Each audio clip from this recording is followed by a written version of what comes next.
தேவனுடைய பரிசுத்த நாமத்திற்கு மகிமை உண்டாவதாக. கூடி வந்திருக்கிற எல்லா தேவனுடைய பிள்ளைகளுக்கும், இணையத்தின் வாயிலாக இணைந்திருக்கிற எல்லா சகோதர சகோதரர்களுக்கும் அன்பின் வாழ்த்துக்களை தெரிவித்துக் கொள்கிறேன். சபை குறித்து நாம் படித்து கொண்டு வருகிறோம். சபை என்பது ஒரு கட்டிடம் அல்ல என்பதை நாம் பார்த்தோம். சபை என்பது ஒரு கூடுகை இல்லையா? ஒன்றுக்கும் மேற்பட்ட நபர்கள் ஒன்று சேர்ந்து தேவனை ஆராதிக்கும்படியாக, தேவனை தொழுதும்படியாக கூடுவதை வேதத்தில் சொல்லப்படுகிற சபையாக நாம் பார்க்கிறோம். அதே மாதிரி சபை it is not an accident. ஒரு இயேசு கிறிஸ்து இந்த உலகத்தில் வந்தார், அவரால் ராஜ்யத்தை ஸ்தாபிக்க முடியல, அதனால சபையை ஸ்தாபிச்சுட்டு போயிட்டாரு. அவர் மீண்டும் 1000 வருடம் அரசாட்சி செய்வார் என்று சொல்வதெல்லாம் வேதத்தில் என்னதுங்க இல்லை. அப்போ தேவனுடைய அநாதி திட்டத்தின் பிரகாரம் உலக தோற்றத்துக்கு முன்பாகவே இந்த ரட்சிப்பின் திட்டம் இருக்குது. சபை ஸ்தாபிக்கப்பட போகிறது என்கிறத வேதாகமும் ரொம்ப தெளிவானதுங்க நமக்கு சொல்லுகிறது. தொடர்ந்து நாம் பார்த்தோம், சபை பழைய ஏற்பாடு முழுவதுமாக தீர்க்க தரிசனமாக சொல்லப்பட்டு வருகிறது என்பதை நாம் பார்த்தோம் இல்லையா? அடுத்தபடியாக நாம் பார்க்கிறது, சபை அதற்கான ஆயத்தங்களோடு தான் இந்த உலகத்தில் ஸ்தாபிக்கப்பட்டது. பழைய ஏற்பாடு நிறைவு செய்கிற பொழுதே அதனுடைய தொடர்பை சொல்லிதான் நிறைவு செய்கிறார். 3ஆம் அதிகாரம் மல்கியா 3:1 வாசிக்கிற பொழுது, மல்கியா 3:1, இதோ நான் என் தூதனை அனுப்புகிறேன், அவன் எனக்கு முன்னாக போய் வழியை ஆயத்தம் பண்ணுவான். அப்பொழுது நீங்கள் தேடுகிற ஆண்டவரும் நீங்கள் விரும்புகிற உடன்படிக்கையின் தூதனுமானவர் தம்முடைய ஆலயத்துக்கு தீவிரமாய் வருவார். இதோ வருகிறார் என்று சேனைகளின் கர்த்தர் சொல்லுகிறார். ரைட். இப்போ நான் என் தூதனை அனுப்புகிறேன், அவன் எனக்கு முன்பாக போய் வழியை ஆயத்தம் பண்ணுவான் என்று மல்கியா தீர்க்கதரிசி இயேசு கிறிஸ்துனுடைய வருகை குறித்து சொல்லியிருக்கிறார் இல்லையா? இயேசு கிறிஸ்துனுடைய வருகை குறித்து சொல்லுகிறது யாருன்னா, பழைய ஏற்பாடுடைய தொடர்ச்சியாக புதிய ஏற்பாட்டில் யோவான் ஸ்நானகன். இப்போது யோவான் ஸ்நானகன் தான் வரப்போறார் என்பதை மல்கியா ஆசிரியர் எழுதுங்க இங்கே 3ஆம் அதிகாரம் 1ஆம் வசனத்தில் சொல்கிறாரு. 4ஆம் அதிகாரத்தில் வாசிக்கிற பொழுது, 4ஆம் அதிகாரம் 5ஆம் வசனத்தில் வாசிக்கிற பொழுது 5:6, இதோ கர்த்தருடைய பெரிதும் பயங்கரமான நாள் வருகிறதற்கு முன்னே நான் உங்களிடத்திற்கு எலியா தீர்க்கதரிசியை அனுப்புகிறேன். நான் வந்து பூமியை சங்காரத்தால் அடிக்காதபடிக்கு அவன் பிதாக்களுடைய இருதயத்தை பிள்ளைகளிடத்திற்கும் பிள்ளைகளுடைய இருதயத்தை அவர்கள் பிதாக்களிடத்திற்கும் திருப்புவான்.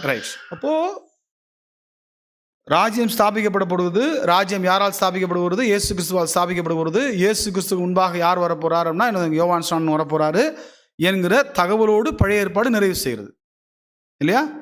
இங்கே எலியா தீர்க்கதரிசி அனுப்புகிறேன் அப்படின்னு மல்கியா தீர்க்கதரிசி சொல்லுகிற பொழுது, மத்தேயு எழுதின சுவிசேஷம் 11ஆம் அதிகாரம், மத்தேயு 11 10ஆம் வசனம் வாசிக்கலாம், அதுக்கப்புறம் 14ஆம் வசனம் வாசிக்கலாம்.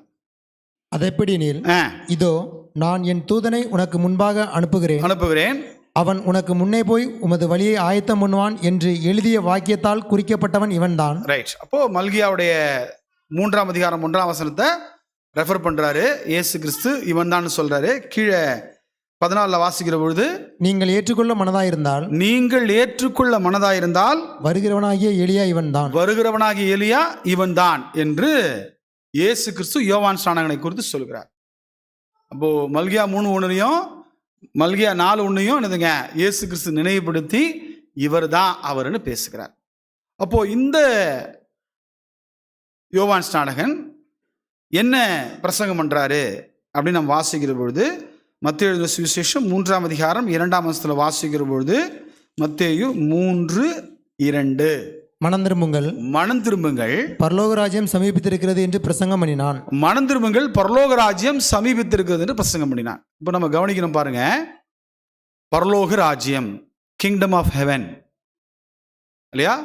பரலோகம் என்பது வேறு, பரலோக ராஜ்யம் என்பது வேறு.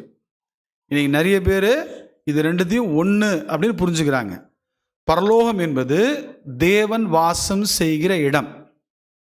பரலோக ராஜ்யத்தில் தேவன் வாசம் செய்கிறாரா? வாசம் செய்கிறார். நாமும் வாசம் செய்கிறோம். ஆனால் பரலோகத்தில் நாம் போனோம். பரலோக ராஜ்யத்திலே தொடர்ந்து யார் இருக்கிறார்களோ அவர்கள் தான் எங்கே போவாங்க? பரலோகத்துக்கு போவாங்க. பரலோகம் என்பது தேவன் வாசம் செய்கிற இடம். பரலோக ராஜ்யத்திலையும் தேவன் இருக்கிறாரா? பரலோக ராஜ்யம் என்பது இதுங்க சபையை குறித்து பேசுகிறார் இல்லையா? மத்தேயு எழுதின சுவிசேஷம் 16ஆம் அதிகாரம், மத்தேயு எழுதின சுவிசேஷம் 16ஆம் அதிகாரம் 18ஆம் வசனம் 19ஆம் வசனம். மத்தேயு 16, 18, 19. மேலும் நான் உனக்கு சொல்லுகிறேன், நீ பேதுருவாய் இருக்கிறாய். இந்த கல்லின் மேல் என் சபையை கட்டுவேன், பாதாளத்தின் வாசல்கள் அதை மேற்கொள்வதில்லை. பரலோக ராஜ்யத்தின் திறவுகோல்களை நான் உனக்கு தருவேன். பூலோகத்திலே நீ கட்டுகிறது எதுவோ அது பரலோகத்திலும் கட்டப்பட்டிருக்கும், பூலோகத்திலே நீ கட்டவிழ்ப்பது எதுவோ அது பரலோகத்திலும் கட்டவிழ்க்கப்பட்டிருக்கும் என்றார். ரைட். அப்போ நான் என் சபையை கட்டுவேன் சொன்னவர் என்ன சொல்றாரு? பரலோக ராஜ்யத்தின் திறவுகோலை நான் உனக்கு தருவேன் அப்படின்னு சொல்றார். அப்போ சபையை கட்டினா சபையினுடைய சாவி தானே தரணும். சபையை கட்டுவேன், பரலோக ராஜ்யத்தின் திறவுகளை என்னதுங்க தருவேன். அப்போ இங்க சபை வந்துருந்துங்க பரலோக ராஜ்யம் என்று பேசப்படுகிறது. பரலோகம் என்பது தேவன் வாசம் செய்கிற இடம். அந்த பரலோகத்துக்கு போகிறதுக்கு தான் நம்ம என்ன பண்ணுறோங்க? ஆசைப்படுறோம், விருப்பப்படுறோம். போமான்னு தெரியல. ரைட்டா? போகணுன்னு என்னதுங்க வாஞ்சியாக இருக்கிறோம். ரைட்டா? ஆமாம். ஆனால் பரலோக ராஜ்யத்தில் நம்ம இங்கே இருக்கிறோம். ஆனால் பரலோகம் போகணுன்னா எல்லாரும் பரலோக ராஜ்யத்துக்குள்ளே இருக்கணும். பரலோக ராஜ்யத்திற்குள்ளே இருந்தால் தான் என்னதுங்க பரலோகத்துக்கு போக முடியும். பரலோக ராஜ்யத்தில் இல்லாமல் யாரும் என்னதுங்க எங்கே போக முடியாதுங்க? பரலோகத்துக்கு போக முடியாது. 1 கொரிந்தியர் 15ஆம் அதிகாரம், 1 கொரிந்தியர் 15ஆம் அதிகாரத்தில் வாசிக்கிற பொழுது நாம் யாரும் தனித்தனியாக என்னதுங்க பரலோகத்துக்கு போக முடியாது. ரைட்டா? 15ஆம் அதிகாரம் 24ஆம் வசனம். 1 கொரிந்தியர் 15ஆம் அதிகாரம் 24ஆம் வசனம். அதன் பின்பு முடிவு உண்டாகும். அப்பொழுது அவர் சகல துரைத்தனத்தையும் சகல அதிகாரத்தையும் வல்லமையும் பரிகரித்து தேவனும் பிதாவுமாய் இருக்கிறவருக்கு ராஜ்யத்தை ஒப்பு கொடுப்பார். ஏதோ ஒப்பு கொடுப்பாருங்க? ராஜ்யத்தை ஒப்பு கொடுப்பார். ஆனா அப்போ அந்த ராஜ்யத்துல நாம் இறுதி வரை இருக்க வேண்டியதுங்க அவசியம். ரைட்டா? அப்போ இந்த ராஜ்யம், இந்த சபை என்பது யோவானால், அது யோவான் ஸ்நானகனால என்னதுங்க முன்னறிவிக்கப்பட்டது. மனம் திரும்புங்கள், பரலோக ராஜ்யம் சமீபத்திருக்கிறது. இப்போ பாருங்க, பரலோகத்துக்கு நாம் போகிறோம், பரலோக ராஜ்யம் வருகிறது. ரெண்டும் வித்தியாசம் இருக்குது. இயேசுக்கு ஜெபம் சொல்லி கொடுத்தாரா? மத்தேயு எழுதின சுவிசேஷம் 9ஆம் அதிகாரம்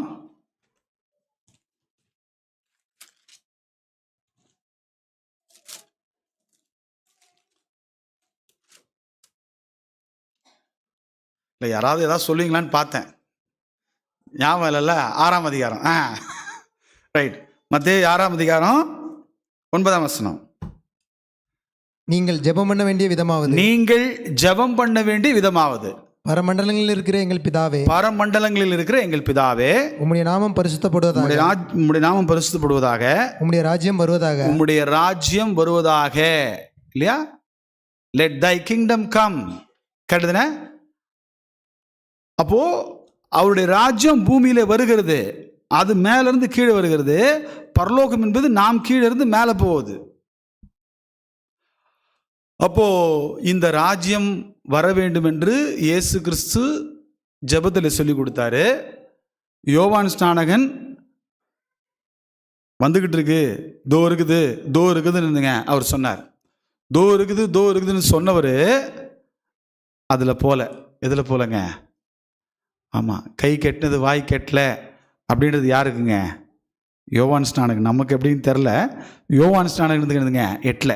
மத்தேயு எழுதின சுவிசேஷம் 11ஆம் அதிகாரம் 11ஆம் வசனத்தில், மத்தேயு 11:11, ஸ்திரீகளிடத்தில் பிறந்தவர்களே யோவான் ஸ்நானனை பார்க்கிலும் பெரியவன் ஒருவனும் எழும்பினதில்லை. அப்பா, வேதம் சொல்லுது ஸ்திரீகளிடத்தில் பிறந்தவர்களில் யோவான் ஸ்நானனை போல இருந்துங்க ஒருத்தர் இருந்துங்க கிடையாது. அவர் தான் இருந்துங்க ஒருத்தர், ஒரு பெரியவர் தான் இருந்துங்க அவர் தான்.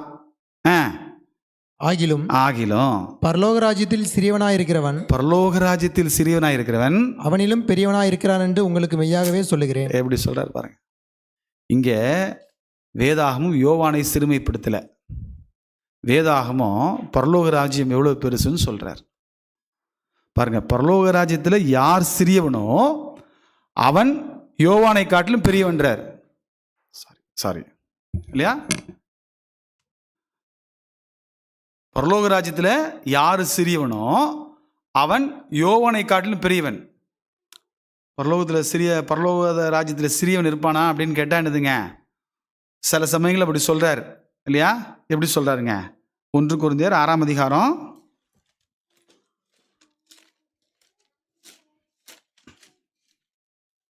1 கொரிந்தியர் 6ஆம் அதிகாரம்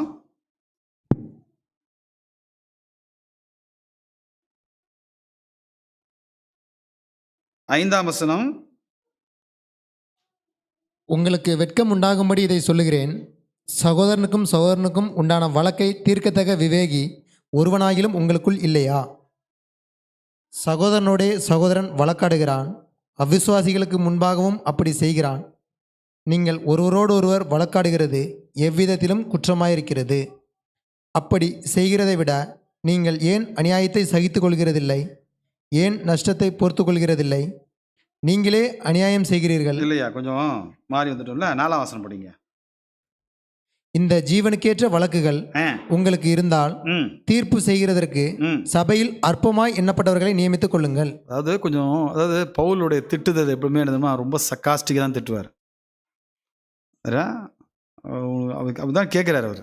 பேசும்போது உங்களுக்குள்ளே இருக்கிற தீர்ப்பை நீங்கள் என்ன பண்ணுங்க, அற்பமாக எண்ணப்பட்டவர் நின்றுங்க அப்படின்றார். இப்போது என்னென்னா லீஸ்ட் ஒன்று கிடையாது, புரிஞ்சுக்கிறதுக்காக லீஸ்ட்னு சொல்கிறார். அதே தான் அங்கேயும் யோவான்கிட்ட சொல்கிறார். என்ன சொல்கிறாருன்னா, பரலோக ராஜ்யத்தில் யார் சிறியவர்களோ அவர்கள் யோவானை காட்டினதுங்க பெரியவங்க. ஏன்னா பரலோக ராஜ்யத்திலே நாம் இருப்பது என்பது மிகப்பெரிய என்னதுங்க, ஒரு பாக்கியம். யோவானுக்கு கையில் கிடைச்சதுங்க, வாய் கிடைக்கல. ஏன்னா அதாவது யோவான் ஒரு பெரிய உதாரணம். என்ன உதாரணம் அப்படின்னா, இப்போ கூட படித்தோன்னு நினைக்கிறேன் இல்லையா? யோவான் வந்துங்க ஒரு பெரிய உதாரணம். என்ன உதாரணங்க? அதாவது சூழ்நிலைகள் ஒரு நெருக்கிற பொழுது எந்த மனுஷனும் அப்படி தான் யோசிப்பான். எப்படி தான் யோசிப்பான்? டிஃப்ரெண்ட்டாக தான் யோசிப்பான். நீதியாக யோசிக்க மாட்டான், நியாயமாக யோசிக்க மாட்டான். எந்த யோவான் ஸ்நானகன் இயேசு கிறிஸ்துவை பார்த்து சொன்னாரோ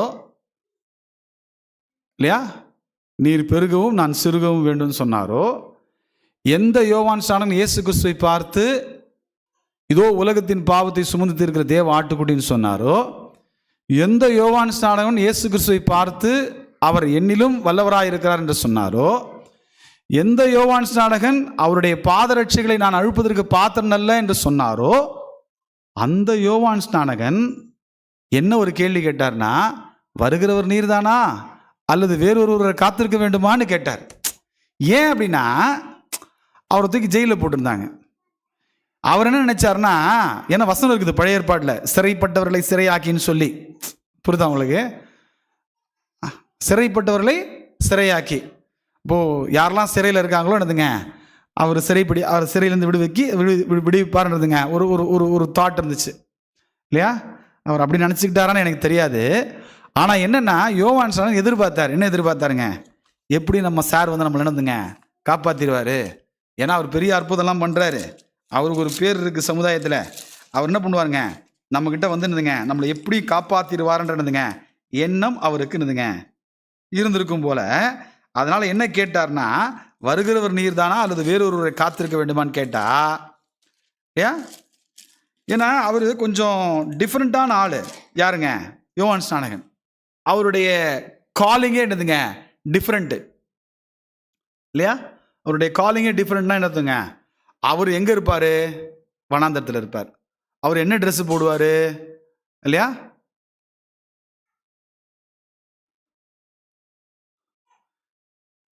தூங்குறீங்களா? என்ன ட்ரெஸ் போடுவார்?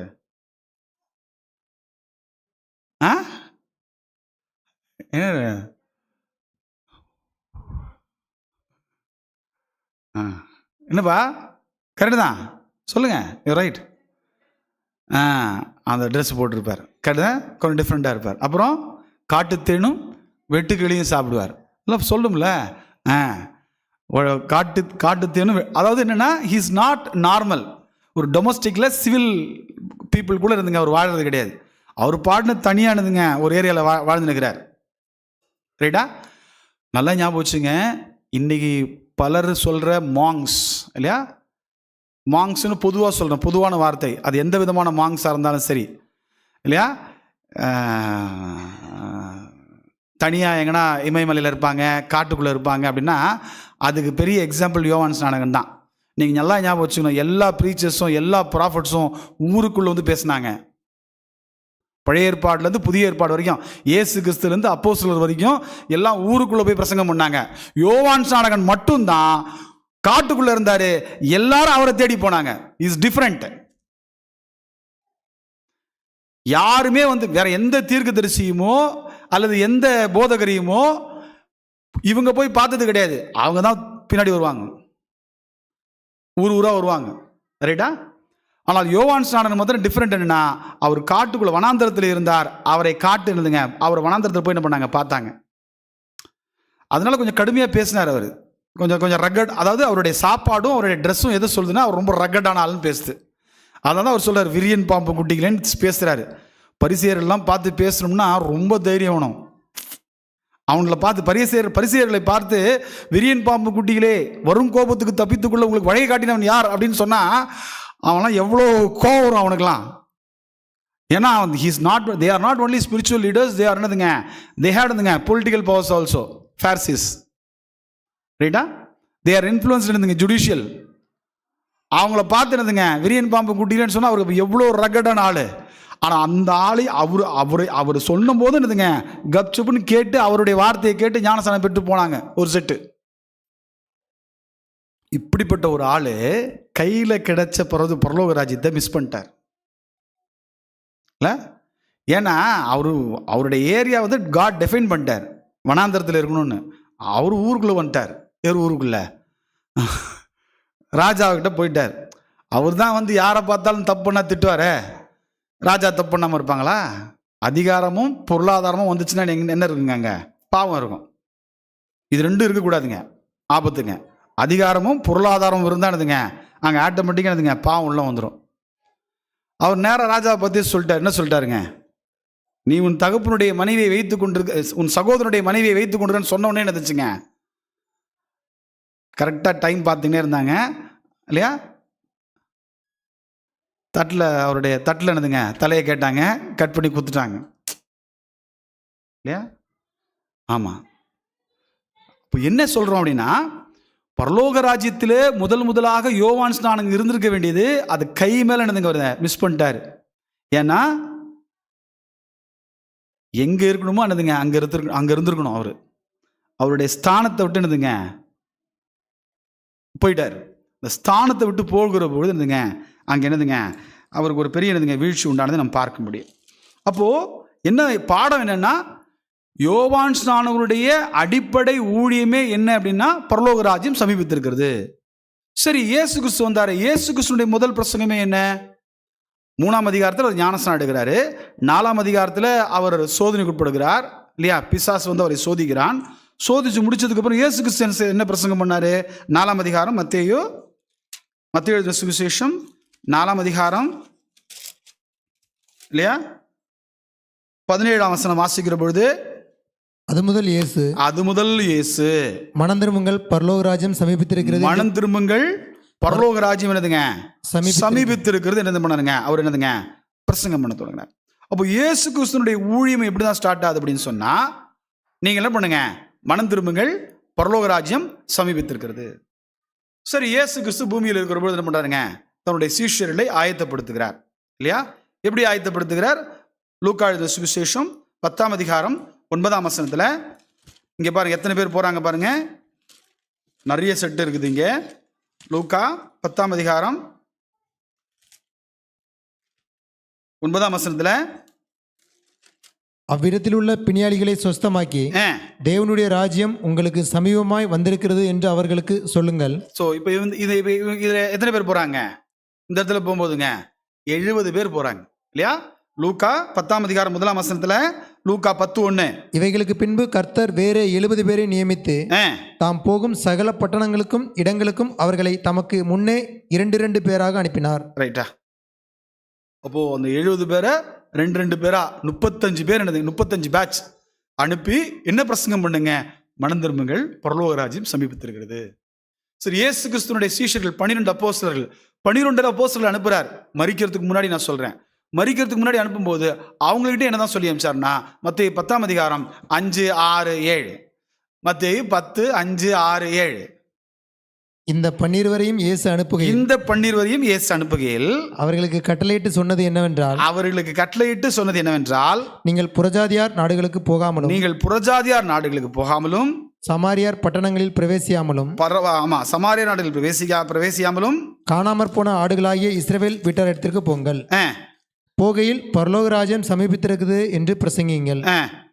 வியாதிகளை சொஸ்தமாக்குங்கள். அப்போ என்ன பண்ணார்? என்ன சொன்னார்னா, நீங்க என்ன பண்ணுங்க?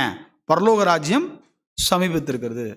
அப்போ அடிப்படையாகவே என்ன சொல்றேன்னா, ராஜ்யம் ஸ்தாபிக்கப்படுறதுக்கு முன்பாக ஒரு ப்ரிப்பரேஷன் இருந்துச்சு, ஒரு ஆயத்தம் இருந்துச்சு, ஒரு மூடை கிரியேட் பண்றாங்க. ஏறக்குறைய ஒரு ஒரு ஒரு 3 + 6 மாதம், இப்போ கிட்டத்தட்ட 4 வருஷம் ஆயத்தமாகிறது. புரியுதா உங்களுக்கு? அதாவது இயேசு கிறிஸ்து 3.5 வருஷம் என்ன பண்ணாருங்க? ஊழியம் செய்தார். இயேசு கிறிஸ்துக்கும் யோவானுக்கு எவ்வளோ வருஷம் டிஃப்ரென்ஸுங்க? ஒரு 6 மாதம். ஒரு 6 மாதம் அவர் முன்னாடி. ரைட்டா? அப்போது யோவான் ஸ்நானகனும் இல்லையா, யோவான் ஸ்நானகன் எப்போ இருந்து பிரசங்கம் பண்ணார் நமக்கு தெரியல. ஆனால் இயேசு கிறிஸ்து 30 வயசில் ஸ்டார்ட் பண்ணுறாரு, 33 வருஷத்தில் இறந்துடுறாரு. ரைட்டா?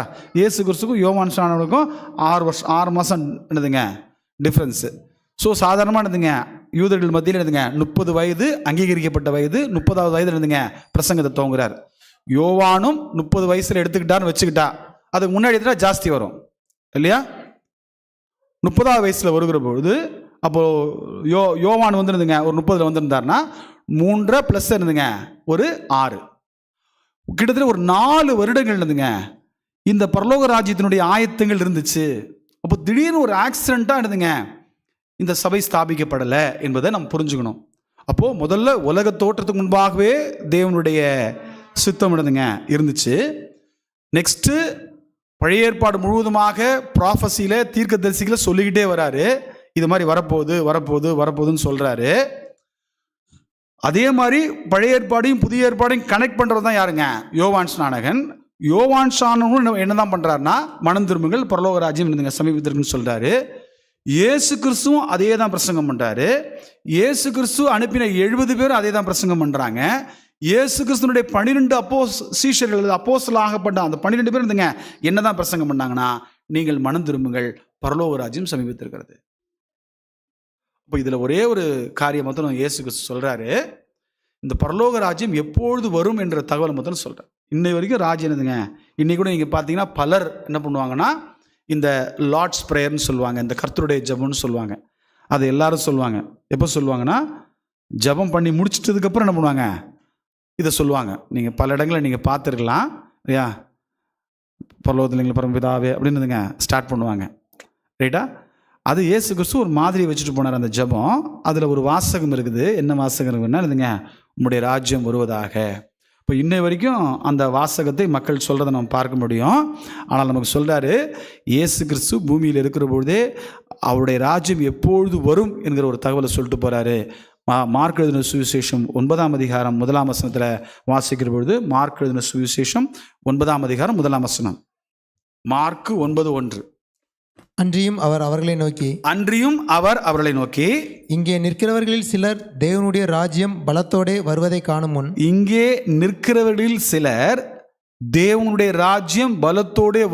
காணும் முன் மரணத்தை ருசி பார்ப்பதில்லை என்று மெய்யாகவே உங்களுக்கு சொல்லுகிறேன் என்றார். அப்போ ஒரு செக் பண்ணிட்டு ஒரு பாயிண்ட் வச்சு போயிட்டார். என்ன பாயிண்ட் வச்சுட்டாருன்னா, இங்கே நிற்கிறவங்கள சிலர் என்ன பண்ணுவாங்க, தேவனுடைய ராஜ்யம் பலத்தோடு வருவதை காணும் முன் என்ன பண்ண மாட்டாங்க, அவங்க சாக மாட்டாங்க. அப்போ கேஸ் 1, கேஸ் 2, கேஸ் 3. கேஸ் 1, இயேசு கிறிஸ்து பொய் சொல்லிட்டார், அவர் சொன்னது எல்லாமே நடக்கலை அப்படின்னு சொல்லணும். கேஸ் 2, இல்லை அவர் சொன்னது கரெக்டு, இன்ன வரைக்கும் என்ன பண்ணுறாங்க, சிலர்லாம் உயிரோடு இருக்கிறாங்க சொல்கிறாங்க இல்லை, 2000 வருஷம் 2200 வருஷம்லாம் வாழ்ந்தாங்க எங்கன்னா கேள்விப்பட்டிருக்கீங்களா? இல்லை அவங்க வாழணும். இயேசு கிறிஸ்து சொன்னதுலேருந்து இன்னும் ராஜ்யம் வரலை அப்படின்னு என்னதுங்க, அவங்க வாழணும்.